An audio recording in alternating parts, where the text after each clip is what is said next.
Isa sa mga patok tuwing Chinese New Year ang mga pampaswerte bilang tanda ng pagsalubong sa bagong simula. Yan ang umarangkadang balita ni Angela Babad. Ito, isasabit niya saan, ma'am? Sa tindahan namin, Sa tindahan. Okay. Yung isa saan niya sasabit, ma'am? sa pintuan. Pampaswerte daw.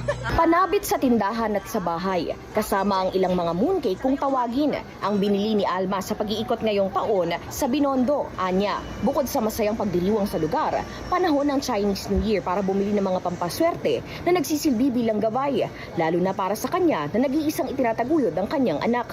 10 taon naman nang bumibisita sa Binondo si Susan. Kasi parang nakasanayan na namin na pupunta dito. Tapos bumibili ako ng mga ganyan. Tapos pinimigay ko rin sa mga friend ko.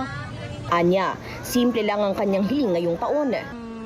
Good health lang talaga, sa kalusugan lang talaga. Kasi senior na tayo di ba? Yun lang. At saka sa mga anak. Ilan sa mga sikat na pampaswerte na ibinebenta sa Binondo ay ang mga bracelet na iba't iba ang ina-attract. Depende sa kulay.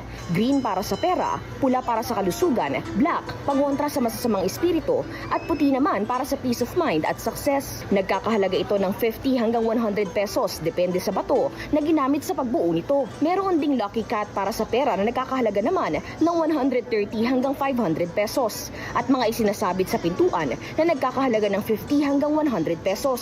Pero paalala ni Nolan, Mga pampaswerte po, lagi po natin tatandaan na gabay lamang yan. Nasa tao pa rin po yung pagsisikap.